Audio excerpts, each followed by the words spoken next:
नमस्कार दोस्तों, स्वागत है आपका हमारे यूट्यूब चैनल उत्तराखंड ज्ञान यात्रा में।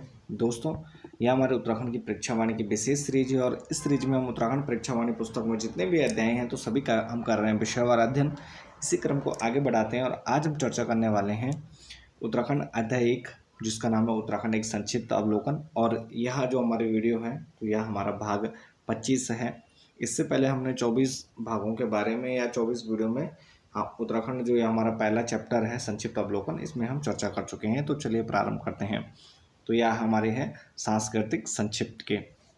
तो सबसे पहला हमारा जो फैक्ट है, राज्य के प्रमुख सांस्कृतिक क्षेत्र हैं। तो राज्य में मुख्यतः हमारे 3 प्रमुख सांस्कृतिक क्षेत्र देखने को मिलते हैं, जिसमें हमारा गढ़वाल क्षेत्र है, कुमाऊं क्षेत्र है और जौनसान क्षेत्र है। यानी प्रमुख 3 संस्कृतियाँ मुख्यतः हमें देखने को मिलती हैं। उसके अलावा फिर यहाँ पर गढ़वाल जो क्षेत्र है उसमें भी कई प्रकार की विभिन्नताएं हमें देखने को मिलती हैं, तो वह अलग है। मुख्य रूप से यहाँ पर 3 हमें सांस्कृतिक क्षेत्र देखने को मिलते हैं। नेक्स्ट है कि यूनेस्को के विश्व धरोहर सूची में शामिल राज्य के जो मूर्त धरोहर हैं, तो उसमें हमारी फूलों की घाटी है 2005 में, और नंदा देवी रिजर्व है 1988 में इसे शामिल किया गया था। इसके बाद नेक्स्ट है यूनेस्को के विश्व धरोहर सूची में राज्य के अमृत धरोहर हैं, जिसमें हमारे रामायण है। रामायण उत्सव 2009 में किया गया और पौड़ी की रामलीला 2008 में, व कुंभ मेले को 2017 में यहाँ पर यूनेस्को की जो विश्व धरोहर सूची है उसमें यहाँ पर मूर्त धरोहर के रूप में, यहाँ पर अमूर्त धरोहर के रूप में शामिल किया गया है। नेक्स्ट है हिमालय सांस्कृतिक केंद्र राज्य स्तरीय संग्रहालय एवं प्रेक्षागृह स्थित है। तो हमारा हिमालयन सांस्कृतिक केंद्र है, तो यह हमारा गढ़ी कैंट देहरादून में है, दिसंबर 2021 से। नेक्स्ट है संस्कृत के विकास के लिए की गई है 2004 में। यहाँ पर देहरादून में संस्कृत एवं कला परिषद की स्थापना की गई है और यह एग्जाम में पूछा जा चुका है। नेक्स्ट संस्कृत भाषा के विकास हेतु संस्कृत संस्थानम की स्थापना की गई है, तो यह हरिद्वार में की गई संस्कृत संस्थानम। नेक्स्ट है नाट्य कला के विकास हेतु रंग मंडलों की स्थापना की गई है। तो नाट्य कला के विकास हेतु रंग मंडलों की स्थापना जो की गई है देहरादून व अल्मोड़ा में, और यह वर्ष 2000 में यह स्थापना की गई है। नेक्स्ट है हमारा कि नाट्य एवं संगीत अकादमी की स्थापना। तो नाट्य एवं संगीत अकादमी की स्थापना 19 अक्टूबर 2002 को की गई, तो ये फलसीमा अल्मोड़ा में है। नाट्य एवं संगीत अकादमी उदय शंकर नृत्य एवं नाट्य अकादमी, तो यह अल्मोड़ा में ही है, यह भी वर्ष 2003 में। यह थोड़ा इसमें बच्चे थोड़ा इसमें कंफ्यूज होते हैं। नाट्य एवं संगीत अकादमी की अगर हम बात करें तो यह फलसीमा अल्मोड़ा में है 19 अक्टूबर 2002। लेकिन उदय शंकर नृत्य एवं नाट्य अकादमी यह अल्मोड़ा में ही है, लेकिन इसकी स्थापना वर्ष 2003 में की गई है। तो दोनों थोड़ा अलग अलग चीज़ें हैं, ध्यान रखनी है। भारत खंडे हिंदुस्तानी संगीत संस्थान के 3 महाविद्यालय हैं, तो देहरादून, अल्मोड़ा और पौड़ी में हैं। मोहन उप्रेती द्वारा 1968 में पर्वतीय कला केंद्र की स्थापना, तो यह दिल्ली में की जाती है। लोक कला संस्थान की स्थापना, तो यह अल्मोड़ा में की गई है। नेक्स्ट राज्य में चित्रकला की बात करें तो सबसे प्राचीन जो नमूने हैं वह हमें जब उत्तराखंड का इतिहास पढ़ते हैं तो लाखो उडियार, किमनी गांव, ग्वारख्या उडियार, लोयथा, भोडली, पेटसाल, फलसीमा आदि प्रागैतिहासिक गुफाओं में हमें शैल चित्र देखने को मिलते हैं। 16वीं से 19वीं सदी तक राज्य में चित्रकला की किस शैली का प्रचलन रहा, तो यह गढ़वाल शैली का प्रचलन हमें देखने को मिलता है, जिसमें यहाँ पर प्रसिद्ध चित्रकार मोलाराम की जानकारी मिलती है। नेक्स्ट गढ़वाल चित्रकला शैली है पहाड़ी शैली की एक शाखा है हमारे गढ़वाली चित्रकला। नेक्स्ट गढ़वाल शैली का विकास हुआ तो गढ़वाल के जो शाह नरेश रहते हैं या पंवार नरेश रहते हैं, तो उनके संरक्षण में यहाँ पर गढ़वाली जो चित्रकला शैली है उसका विकास हमें देखने को मिलता है। नेक्स्ट मोलाराम के पूर्वज हरिदास किसके दरबारी चित्रकार थे, गढ़वाल में उन्हें कौन लाया था, तो यह मुगलों के समय आए थे। और जब हम प्रतिपत शाह का टाइम पीरियड पढ़ते हैं तो उसमें सुलेमान सिकों के समय यहाँ पर मोलाराम के पूर्वज जो हरिदास रहते हैं, दरबारी चित्रकार रहते हैं, तो वह गढ़वाल में आते हैं उनके साथ। नेक्स्ट गढ़वाल शैली का प्रमुख चित्रकार तो मोलाराम तोमर 1743 से 1833। मोलाराम की चित्रकला या श्रीनगर में स्थित थी।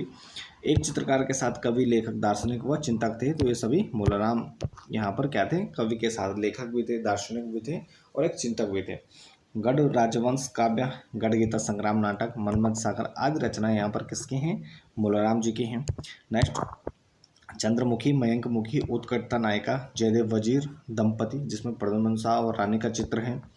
राधा कृष्ण मिलन, विप्रलंबा नायिका, सितार प्रिया, हिंडोला मस्तानी, वासक वाटिया नायिका। तो ये आदि जो चित्र हैं प्रमुख यहाँ पर जो चित्र हैं तो ये मोलाराम के हैं। मोलाराम के बाद प्रसिद्ध चित्रकार चैतो व माणको हुए हैं। कृष्ण लीलाओं के विशेषज्ञ यहाँ पर चैतो थे। नेक्स्ट, कला भवन वाराणसी में संरक्षित 13 चित्रों की रुक्मणी हरण जो यह चित्रमाला है तो यह चैतो की है। जयदेव के गीत गोविंद का चित्रण 1730 में किया तो यह माणको ने किया था। प्रसिद्ध चित्र रंगीन चित्र आँख मिचौली यह है यह माणको का है। इसके बाद मोलाराम के चित्रों को सर्वप्रथम दुनिया के सामने रखने का जो कार्य किया था तो यह बैरिस्टर मुकंदी लाल ने किया था।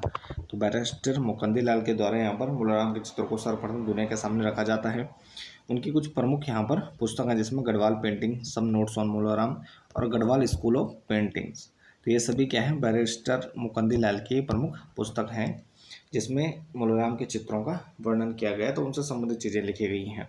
गढ़वाल चित्रशैली एक सर्वेक्षण तो यह यशवंत कठोच की है, यह भी एग्जाम में पूछी जा चुकी है। पहाड़ी चित्रकला पुस्तक है किशोरी लाल वैद्य की।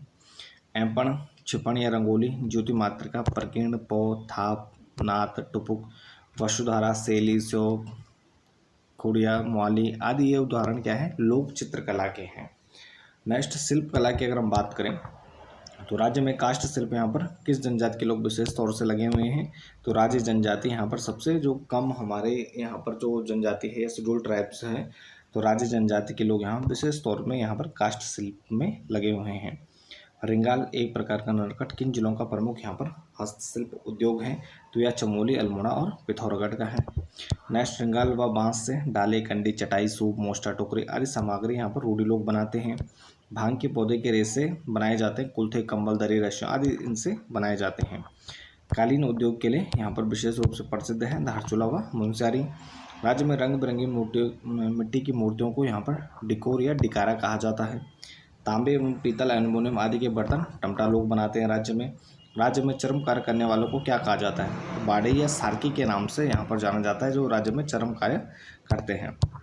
नेक्स्ट, लोहघाट, जौहार घाटी, नाचनी, मिलम आदि प्रसिद्ध स्थल हैं तो ये हैं चर्म उद्योग के।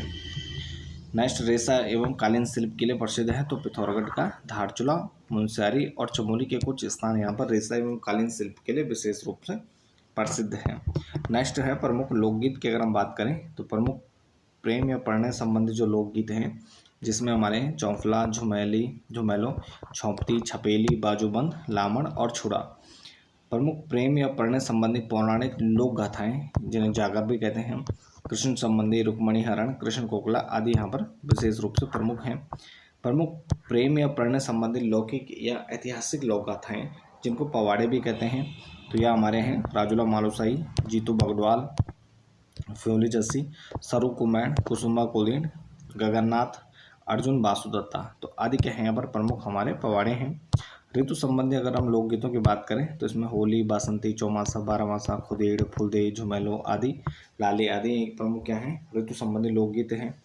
नृत्य लोकगीतों की बात करें तो तांदी, चांचर, चौफला, छौपती, थड़िया, झोड़ा, झुमेलो आदि के हमारे यहाँ पर नृत्य युक्त यहाँ पर लोकगीत यानी गीतों के साथ यहाँ पर नृत्य भी होता है।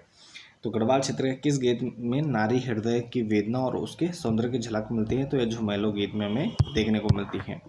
बाजूबंद गीत पेड़ों के नीचे गाया जाता है जो कि एक क्या है, परिणय गीत है। यह भी एग्जाम में पूछा जा चुका है। बाजूबंद मुख्य रूप से गाया जाता है तो रवाई क्षेत्र टेहरी में गाया जाता है।